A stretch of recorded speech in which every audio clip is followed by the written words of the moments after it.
Think about me. Now think about yourself. Now think about me.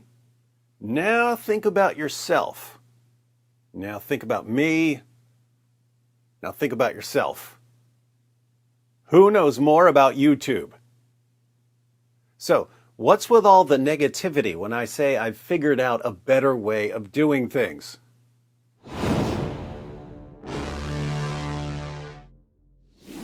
So, yesterday morning I announced that I would be deleting my channel.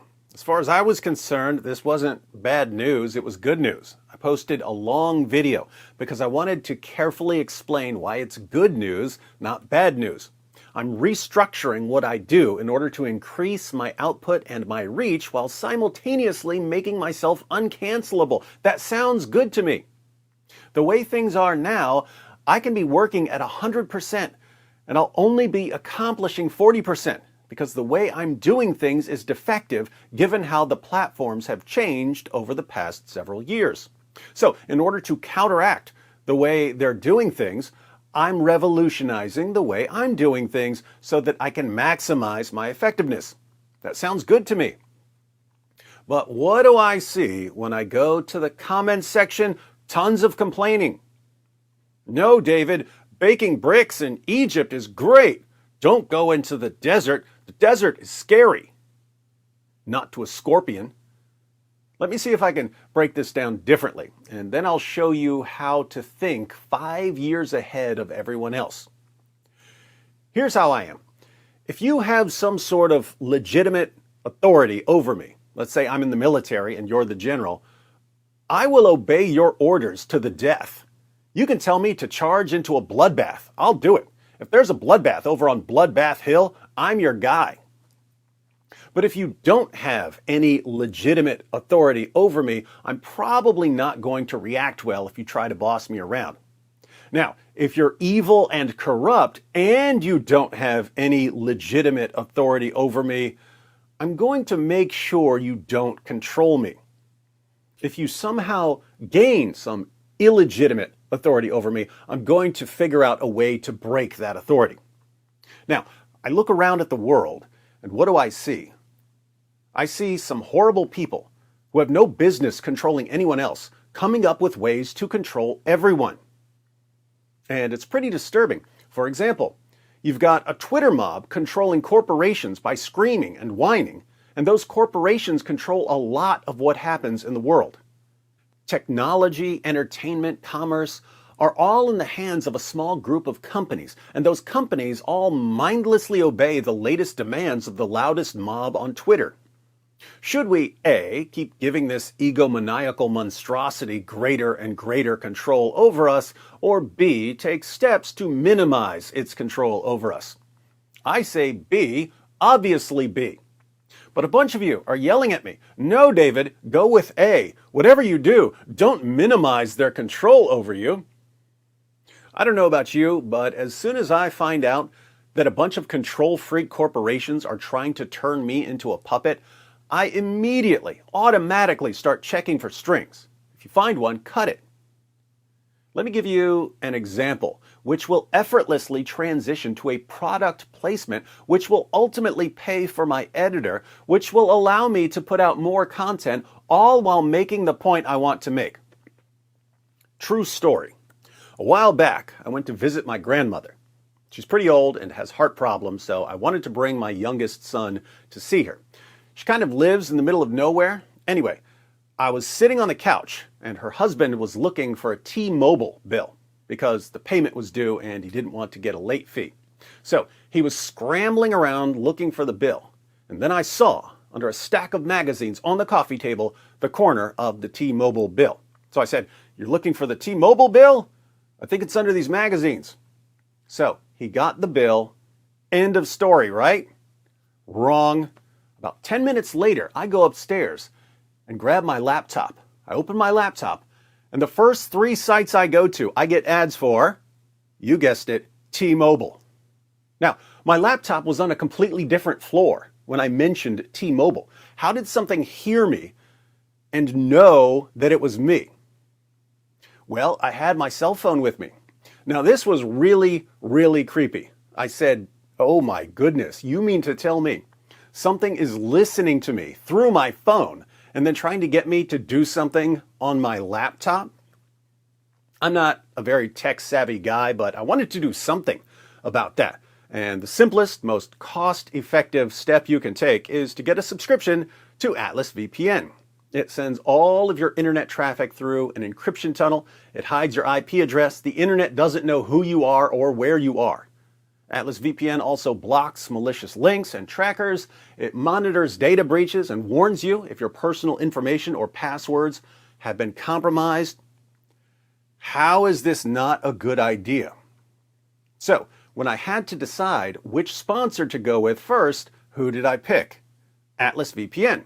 Every person who subscribes is throwing an extra monkey wrench into a global machine of manipulation and control. I like throwing monkey wrenches into manipulation machines. So I throw some ads for Atlas VPN into my videos. It's $1.99 per month that covers all of your devices. Cheapest monkey wrench ever. So click the link in the description box, download the app, get a subscription, and turn it on. Now, do you see how I advertised for a product while making my point? Can Ben Shapiro do that? Absolutely not. I just pulled that off, and I didn't need to manipulate you or mine your data to do it. What makes you think I haven't figured out how to beat YouTube? So, a bunch of you are complaining because David Wood, the tactical genius, decided to delete the Acts17Apologetics YouTube channel. But why, David? Why delete your channel? Easy, because having all of my stuff together on one big channel gives YouTube too much power to destroy it all in an instant. I've been at 2 strikes multiple times in the past year. In March, I was this close to having my entire channel terminated. If a different reviewer had reviewed my case, my channel would already be gone. Now, if my channel had been terminated for the kinds of strikes I was getting, YouTube would have notified me that I can't ever be on YouTube again.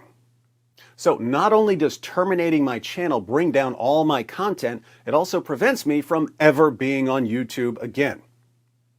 How do you keep YouTube from nuking all of your content at once? You compartmentalize your content. You divide it up. You have it on different channels run by different people. If a video on one channel gets banned, it doesn't affect the other channels. Notice, if YouTube terminates my current channel, which they keep almost doing, I'm permanently done on YouTube. If I terminate my channel, I'm still free to post on YouTube. Get it? The other main objection in the comments was, well, why don't you just leave your channel up while you go build other channels and platforms? Let's recap. It's a matter of time before they delete my channel. It's almost happened multiple times. They've been getting more and more aggressive. They keep coming up with new rules, and then they ban your old videos based on the new rules. The reason my channel is still up right now is because we keep arguing with YouTube to keep it up. But that isn't going to work forever. And remember, what happens if they delete my channel? I'm gone from YouTube forever.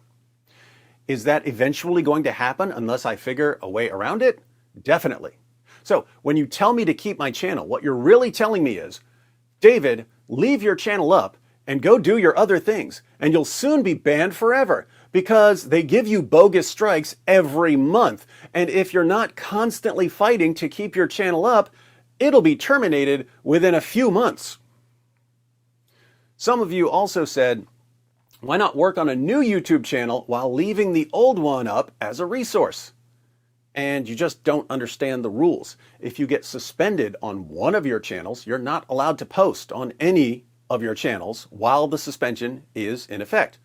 Steven Crowder had to learn that one the hard way. He got banned for a week on his main channel, and he posted an announcement on his other channel, and YouTube gave him another strike on his other channel for posting while suspended.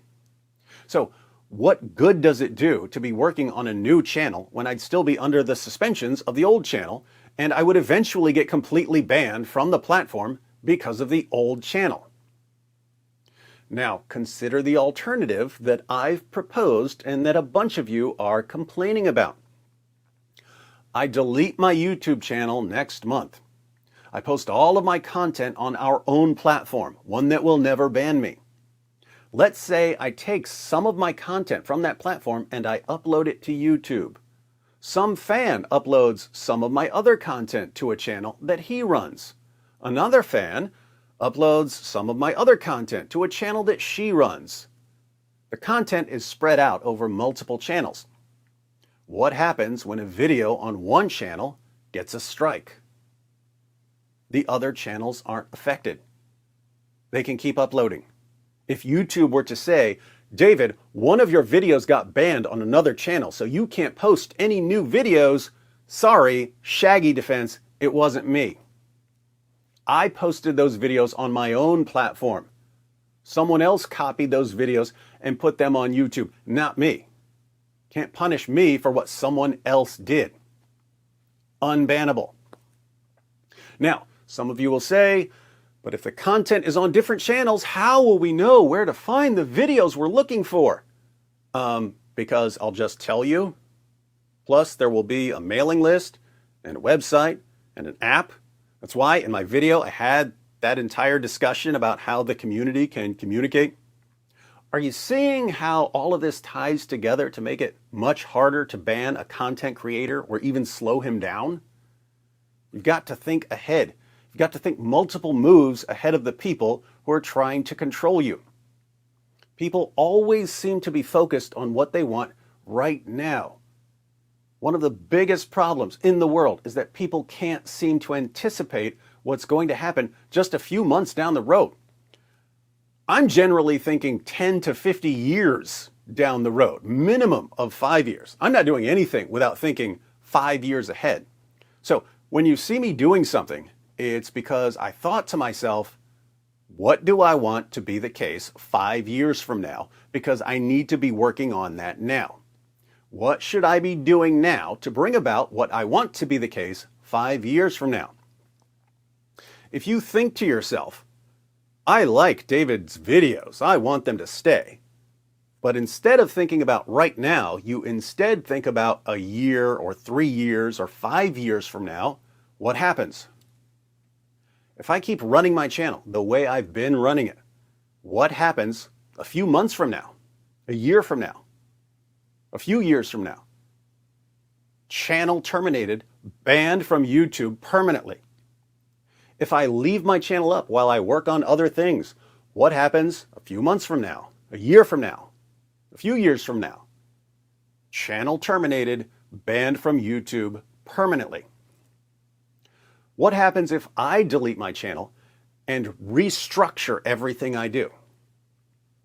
I'm unbannable until they come out with new rules to ban me. So, what I see you saying in the comments section is, David, I love your YouTube videos so much that I want you to do something which will inevitably get you completely banned from the platform in the very near future, instead of making sure your content is safe. Get it now?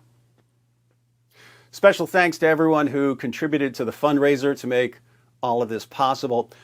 Before you go, be sure to check out my video, Cyrus Reacts to Social Media Censorship.